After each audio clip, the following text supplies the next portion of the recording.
الحمد للہ رب العالمین والصلاة والسلام علی سید الانبیاء والمرسلین وعلی آلہ واصحابہ اجمعین۔ ہمارا آج کا موضوع ہے نماز مریض کا بیان، یعنی مریض کس طرح نماز ادا کرے۔ واضح ہو کہ فرض نماز، سنت موقدہ اور واجب نماز یعنی وتر بلا عذر بیٹھ کر نہیں پڑھ سکتے، کیونکہ قیام فرض ہے۔ ہاں اگر عذر ہو تو بیٹھ کر، لیٹ کر، حتیٰ کہ اشارے سے بھی پڑھ سکتا ہے۔ واضح رہے کہ فرض نماز کسی حالت میں بھی معاف نہیں ہے، بلکہ حکم یہ ہے کہ جس طرح ممکن ہو پڑھے۔ بعض مسلمان ذرا بخار آ جاتا ہے یا کوئی پھنسی نکل آتی ہے، نزلہ زکام ہو جاتا ہے، نماز چھوڑ دیتے ہیں۔ ایسا کرنا سخت گناہ ہے۔ نماز کے متعلق تو یہ حکم ہے کہ جب تک اشارے سے بھی پڑھ سکتا ہو ضرور پڑھے، ورنہ انہی وعیدوں کا مستحق ہوگا جو تارک الصلاۃ کے لیے حدیث میں بیان ہوئی ہیں۔ حضرت عطا رضی اللہ تعالیٰ عنہ نے فرمایا، جب کہ کسی میں قبلہ کی طرف منہ کرنے کی بھی طاقت نہ ہو تو جدھر بھی اس کا منہ ہو ادھر ہی نماز پڑھ لے۔ حضرت عمران بن حسین رضی اللہ تعالیٰ عنہ نے کہا کہ مجھے بواسیر کی بیماری تھی، بس میں نے رسول اللہ صلی اللہ علیہ وآلہ وسلم سے نماز کے بارے میں دریافت کیا تو آپ صلی اللہ علیہ وآلہ وسلم نے فرمایا، کھڑے ہو کر نماز پڑھ، اور اگر کھڑے ہو کر پڑھنے کی طاقت نہ ہو تو بیٹھ کر نماز پڑھ، اور اگر بیٹھ کر پڑھنے کی طاقت نہ ہو تو لیٹ کر پڑھ۔ اس حدیث سے واضح ہوا کہ جو شخص بے وجہ بیماری کھڑے ہو کر نماز پڑھنے پر قادر نہیں، اور قادر نہ ہونے کی متعدد صورتیں ہیں، مثلا کھڑا تو ہو سکتا ہے مگر کھڑے ہو کر نماز پڑھنے میں مرض بڑھ جائے گا، یا دیر میں اچھا ہوگا، یا سخت چکر آتا ہے، یا کھڑے ہو کر پڑھنے میں سخت شدید ناقابل برداشت درد پیدا ہو جاتا ہے، یا بوجہ کمزوری کھڑا ہو ہی نہیں سکتا، تو ان سب صورتوں میں بیٹھ کر رکوع و سجود کے ساتھ نماز پڑھے۔ اگر مریض بیٹھنے پر بھی قادر نہیں، یعنی بیٹھ نہیں سکتا، تو لیٹ کر اشارے سے نماز ادا کر لے، خواہ دائنی یا بائیں کروٹ پر لیٹ کر قبلہ کی طرف منہ کر کے پڑھے، خواہ چت لیٹ کر قبلہ کو پاؤں کرے، مگر پاؤں نہ پھیلائے بلکہ گھٹنے کھڑے رکھے اور سر کے نیچے تکیہ وغیرہ رکھ کر اونچا کر کے، تاکہ منہ قبلے کی طرف ہو جائے، اور یہ صورت یعنی چت لیٹ کر پڑھنا افضل ہے۔ ہاں اگر مریض قبلے کی طرف منہ نہ اپنے آپ کر سکتا ہے، نہ دوسرے کی مدد سے قبلے کی طرف منہ کر سکتا ہے، تو جس طرف بھی منہ ہو سکے اشارے سے نماز پڑھ لے، اور صحت کے بعد اس نماز کا اعادہ نہیں یعنی دہرانا نہیں ہے۔ اگر مریض بیٹھ کر نماز پڑھ رہا ہے، دوران نماز قیام پر قادر ہو گیا، تو اب بقیہ نماز کھڑے ہو کر پڑھے، کیونکہ عذر جاتا رہا ہے اور قیام فرض ہے۔ البتہ صورت یہ ہوگی کہ اگر مریض جو قیام پر قادر نہیں ہے وہ بیٹھ کر نفل پڑھ رہا ہے، دوران نماز میں قیام پر قادر ہو گیا، یعنی ٹھیک ہو گیا، درست ہو گیا، طبیعت اس کی ٹھیک ہو گئی، تو اس کو اختیار ہے کہ باقی نماز خواہ بیٹھ کر ہی پوری کرے یا کھڑے ہو کر، کیونکہ نفل نماز بلا عذر بھی بیٹھ کر پڑھ سکتے ہیں، جیسا کہ حضرت سیدہ عائشہ صدیقہ رضی اللہ تعالیٰ عنہ روایت کرتی ہیں۔ اور اگر مریض جو قیام پر قادر نہیں فرض نماز بیٹھ کر پڑھ رہا ہے، اور اب دوران نماز قیام پر قادر ہو گیا، تو باقی نماز کھڑے ہو کر پڑھے، کیونکہ قیام فرض ہے۔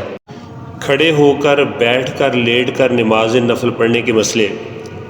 نمبر 1، نفل نماز کو بلا عذر اور بعذر بیٹھ کر پڑھنا جائز ہے۔ کھڑے ہو کر پڑھنے کی قدرت ہو جب بھی نفل نماز بیٹھ کر پڑھ سکتا ہے۔ نفل نماز کھڑے ہو کر شروع کی تھی پھر بیٹھ گیا، یا بیٹھ کر شروع کی تھی پھر کھڑا ہو گیا، دونوں صورتوں میں جائز ہے، خواہ ایک رکعت کھڑے ہو کر پڑھی یا ایک بیٹھ کر، یا ایک ہی رکعت کے ایک حصے کو کھڑے ہو کر پڑھا اور کچھ بیٹھ کر۔ نمبر 4، بلا عذر لیٹ کر نماز پڑھنا جائز نہیں۔ اگر عذر کی وجہ سے لیٹ کر نفل نماز پڑھی تو جائز ہے۔ بیماری کی وجہ سے کھڑے ہو کر نماز پڑھنے کی طاقت نہیں ہے، یا کھڑے ہو کر نماز پڑھنے میں مرض کے بڑھنے یا دیر سے اچھا ہونے کا خطرہ ہو، تو وہ بیٹھ کر رکوع و سجود کے ساتھ نماز پڑھے۔ امام اگر کسی عذر کی وجہ سے بیٹھ کر نماز پڑھائے تو اس کی ابتداء میں صحیح اور تندرست مقتدی کھڑے ہو کر ہی نماز ادا کریں گے، کیونکہ عذر امام کو ہے، مقتدیوں کو تو نہیں ہے۔ ایک حدیث میں آیا ہے کہ حضور صلی اللہ علیہ وآلہ وسلم نے بیٹھ کر نماز پڑھی تو مقتدیوں نے بھی بیٹھ کر پڑھی، یہ منسوخ ہے، کیونکہ یہ مرض قدیم کا واقعہ ہے، اور مرض وفات میں حضور صلی اللہ علیہ وآلہ وسلم نے بیٹھ کر نماز پڑھائی تو صحابہ نے کھڑے ہو کر نماز پڑھی، اور آپ صلی اللہ علیہ وآلہ وسلم نے ان کو بیٹھ کر پڑھنے کا حکم نہیں دیا، لہٰذا حضور صلی اللہ علیہ وآلہ وسلم کے آخری عمل سے بیٹھنے کا حکم منسوخ ہو گیا۔ حضرت عمران بن حسین رضی اللہ تعالیٰ عنہ سے مروی ہے، اور وہ بواسیر کے مریض تھے۔ انہوں نے کہا کہ میں نے نبی کریم صلی اللہ علیہ وآلہ وسلم سے بیٹھ کر نماز پڑھنے والے آدمی کے بارے میں دریافت کیا، پس آپ نے فرمایا جو شخص کھڑا ہو کر نماز پڑھتا ہے وہ افضل ہے، اور جو شخص بیٹھ کر نماز پڑھتا ہے تو اس کو کھڑا ہو کر پڑھنے والے سے آدھا ثواب ملے گا، اور جو شخص لیٹ کر پڑھے تو اس کو بیٹھ کر پڑھنے والے سے آدھا ثواب ملے گا۔ یاد رکھیں نفل نماز کھڑے ہو کر پڑھنا افضل ہے۔ نفل نماز اگرچہ بلا عذر بھی بیٹھ کر پڑھ سکتے ہیں، مگر کھڑے ہو کر پڑھنا افضل ہے۔ آج کل عام رواج پڑ گیا ہے کہ نوافل بیٹھ کر لوگ پڑھتے ہیں، بظاہر یہ معلوم ہوتا ہے کہ بیٹھ کر پڑھنے کو افضل سمجھتے ہیں، ایسا تو اگر کسی کا خیال ہے تو یہ سراسر غلط ہے۔ وطر کے بعد جو نفل ہیں ان کو بھی کھڑے ہو کر پڑھنا افضل ہے، اور وہ جو حدیث میں آیا ہے کہ حضور صلی اللہ علیہ وآلہ وسلم نے وطر کے بعد بیٹھ کر نفل پڑھے، تو یہ حضور صلی اللہ علیہ وآلہ وسلم کی خصوصیات سے ہے۔ صحیح مسلم میں حضرت عبداللہ بن عمر رضی اللہ تعالیٰ عنہ سے روایت ہے کہ میں نے حضور صلی اللہ علیہ وآلہ وسلم کو بیٹھ کر نماز پڑھتے ہوئے دیکھا، سر اقدس پر ہاتھ رکھا کہ بیمار تو نہیں، ارشاد فرمایا کیا ہے عبداللہ؟ عرض کی یا رسول اللہ صلی اللہ علیہ وآلہ وسلم، آپ نے فرمایا کہ بیٹھ کر پڑھنے والے کی نماز کھڑے ہو کر پڑھنے والے کی نصف ہے، یعنی آدھا ثواب ملتا ہے، اور حضور اکرم صلی اللہ علیہ وآلہ وسلم بیٹھ کر پڑھ رہے ہیں۔ حضور صلی اللہ علیہ وآلہ وسلم نے فرمایا ہاں، مگر میں تم جیسا نہیں ہوں۔ اب طہارت کے حوالے سے جو مسائل ہیں وہ سن لیجئے۔ اگر مریض کے اعضائے وضو پر کوئی زخم یا ایسی بیماری ہو جس پر براہ راست پانی لگنے سے وہ اور زیادہ شدید ہو جائے تو نمبر 1 اس حصے کو چھوڑ کر باقی اعضاء پانی سے دھو لیے جائیں اور متاثرہ جگہ پر گیلے ہاتھ سے مسح کر لیا جائے۔ نمبر 2 اور اگر مسح بھی نقصان کا باعث ہو تو مسح بھی چھوڑ دیا جائے، اس کے بغیر ہی وضو ہو جائے گا۔ نمبر 3 اور اگر پانی کا استعمال کسی صورت بھی ممکن نہ ہو تو تیمم کر لیا جائے۔ اب دیکھتے ہیں کرسی پر نماز پڑھنے والوں کے لیے کیا حکم ہے۔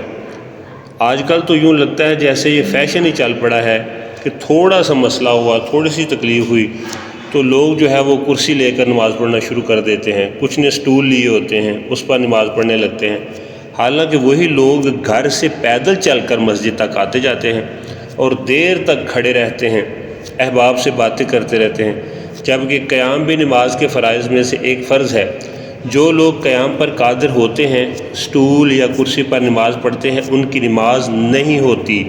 اور بعض حضرات شرعاً معذور ہوتے ہیں جن سے قیام ساقط ہوتا ہے، خواہ زمین پر بیٹھ کر وہ نماز پڑھیں یا سٹول پر یا کرسی پر بیٹھ کر پڑھیں، ان کی نماز درست ہے۔